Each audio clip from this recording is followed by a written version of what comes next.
அன்பான மக்களே, நம்மளோட மகாநதி சீரியல் இன்னைக்கு எபிசோடில் வந்து இந்த விஷயத்தை நம்ம நோட் பண்ணவே இல்லைங்க. என்னன்னு சொல்லி பார்த்தீங்க அப்படின்னா, நிஜமாவே இந்த சீரியல் பார்த்து நான் வந்து இதை இப்போ பார்த்தேன். ஆனால் வந்து இதை பற்றி பேசாமே விட்டுட்டேன் அப்படிங்கிறதான். நாளைக்கு இது வந்து இதுலேருந்து ஸ்டார்ட் ஆகும் அப்படின்னு நான் நினைக்கிறேன். பார்ப்போம் என்ன நடக்குது இது நடக்குதுன்னு சொல்லிட்டு. சரிங்களா, இப்போ எதை பற்றி பேசணும் அப்படின்னா, விஜய் வந்து தாத்தாட்ட கேட்குறாரு, எங்கள் தாத்தா காவேரி அப்படின்னு. அப்போ தாத்தா என்ன சொல்கிறாரு, அவள் வந்து வெண்ணிலாவை கூப்பிட்டு எங்கோ அவளை சமாதானப்படுத்தி கூப்பிட்டு வரேன்னு சொல்லி போயிருக்காப்பா அப்படின்னு சொல்லி தாத்தா சொல்கிறாரு. அப்போ விஜய் சொல்கிறாரு, அவள் ஏன் தாத்தா போனான், அவள் போகாமே இருந்திருக்கலாமே, அவள் போய் ஏதாவது அப்புறம் அவளை வந்து நல்லது பண்ணுறேன்னு சொல்லிட்டு போயிட்டு பிரச்சனையை கொண்டு பண்ணுறது தான் அவளோட வேலை. நல்லது நினச்சி தான் வந்து வெண்ணிலாவை கூப்பிட்டு வந்தா, அப்போ அவளுக்கே பிரச்சனை ஆயிடுச்சுல, அது மாதிரி எதுவும் ஆயிரப்போத்தா, அவளை எதுக்கு நீங்கள் அனுப்பி வச்சிங்க, பேசாமல் அவளை இங்கேயே இருக்க வச்சுருக்கலாமே, எதுக்கு வெண்ணிலா கூட காவேரி அனுப்பி வச்சிங்க அவன் அப்படின்னு சொல்லி தாத்தாட்ட சொல்கிறாரு.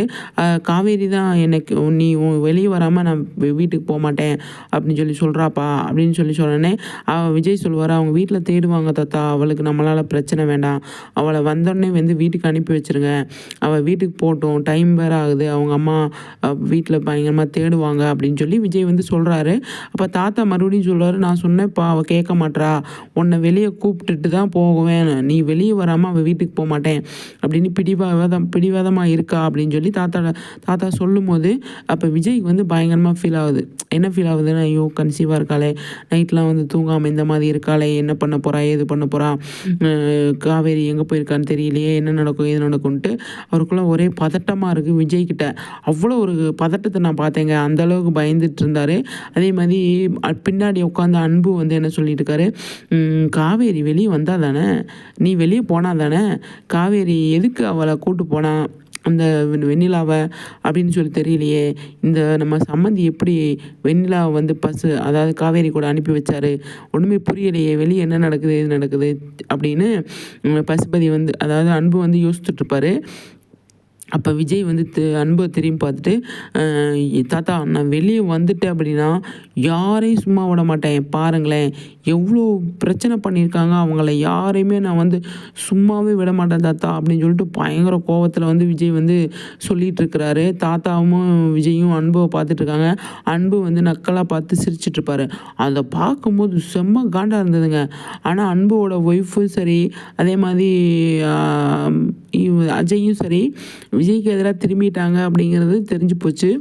ஏன்னா பசுபதி கூட சம்மந்தம் பண்ணியிருக்கிறதுனால அவங்களோட பேச்சு தான் அவங்க கேட்குற மாதிரி ஆயிடுச்சு. இப்போ வீட்டை விட்டு வேற துரத்தி விட்டாரா, அதனால் இப்போ வந்து மறுபடியும் ராகனியும் அஜயும் அவங்க சித்தி கெஞ்சுறதுனால விஜய் வீட்டுக்கு வர்றதுக்கு நிறையவே சான்ஸ் இருக்குது.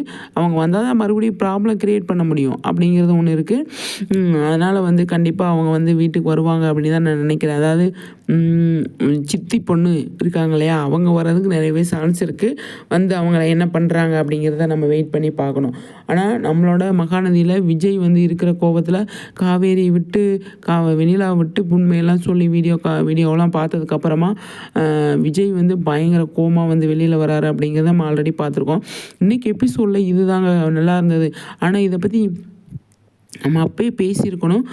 சாரி மிஸ் ஆயிடுச்சு கொஞ்சம். அங்கிட்டு இன்றைக்கி செம்ம முகூர்த்தம் இல்லையா, சரியான முகூர்த்த நாள். அந்த கல்யாணம் தான் கல்யாணம், 5 பத்திரிக்கை, எப்படிங்க போக முடியும், போய் எல்லாத்தையும் அட்டன் பண்ணிட்டு வந்து நம்ம வீடியோ போடும்போது அதை மிஸ் ஆகிடுச்சு, சாரிங்க. எபிசோடும் பார்த்துருப்பீங்க. இருந்தாலுமே வந்துட்டு தாத்தா விஜய் பேசின கான்வர்சேஷன் அவ்வளோ நல்லா இருந்துச்சு அப்படிங்கிறதான். அந்தளவுக்கு சூப்பராக வந்து கொண்டு போயிருந்தாங்க நம்மளோட மகாநதியை. அப்கமிங்கில் வந்து செம்ம ஃபயராக இருக்கும் அப்படிங்கிறதுல எந்த ஒரு டவுட்டுமே கிடையாது. ஏன் அப்படின்னா அப்கமிங்கில் வந்து செம்ம ஏன்னா நம்ம வேறு மாதிரி எதிர்பார்த்துட்ருக்கோம் இல்லையா, விஜய் காவேரி எந்த மாதிரி இருக்கணும், வீட்டில் எப்படியெல்லாம் ஹேண்டில் பண்ணுவாங்க, காவேரி அவங்க வீட்டில் எந்த மாதிரிலாம் பேசுவாங்க அப்படின்னு. அவங்க அம்மா பேசுகிறது ஒரு பக்கம் இருக்கட்டும், இன்றைக்கி ஹைலைட்டாக வந்து ஃபேன் பேஜ்லேருந்து சூப்பராக வந்து கொண்டு போயிட்டு இருந்தாங்க. என்ன கொண்டு போயிட்டு இருந்தாங்க அப்படின்னு, ஆமாங்க எல்லா பிரச்சனைக்கும் காவேரி தாங்க காரணம். அது ஹைலைட்டுங்க, செம்ம ஹைலைட்டு. எனக்கு விழுந்து சிரிச்சிட்டு இருந்தேன். இன்றைக்கி எபிசோடு முடிஞ்சதுக்கப்புறமா இது செம்ம காமெடியாக இருந்துச்சு. ஆமாங்க எல்லாத்துக்குமே காவேரி தாங்க காரணம் அப்படின்னு ஃபேன் பேஜ்லேருந்து நேர்த்திருந்து போயிட்டு இருந்தது. அது பார்க்குறதுக்கு அவ்வளோ நல்லா நல்லா இருந்துச்சு. அதெல்லாம் பார்த்து காவேரியை வந்து ஷேர் பண்ணியிருந்தாங்க. அவங்களே வந்து ஷேர் பண்ணிட்டு சூப்பராக இருக்குல்ல அப்படின்ற மாதிரி அவங்க சொல்லியிருந்தாங்க. ஆமாங்க சூப்பராக இருந்துச்சுங்க, நல்லா இருந்துச்சுங்க அப்படின்னு நம்மளோட சேர்ந்து சொல்லிட்டு, ஓகே மக்களே, நம்மளோட கருத்துக்களை உங்களோட கருத்துக்களை ஷேர் பண்ணுங்கள். நெக்ஸ்ட் வீடியோவில் சந்திக்கிறேன் சரிங்களா. மகாநதி சம்மந்தமாக வந்து நம்ம நிறைய வீடியோ பிடிஎஸ் வீடியோலேருந்து எல்லா வீடியோவும் போடுறோம். அதை பார்த்து என்ஜாய் பண்ணுங்கள். நம்மளோட சேனலை சப்ஸ்கிரைப் பண்ணிக்கோங்க. மறக்காமல் லைக் பண்ணுங்கள் மக்களே.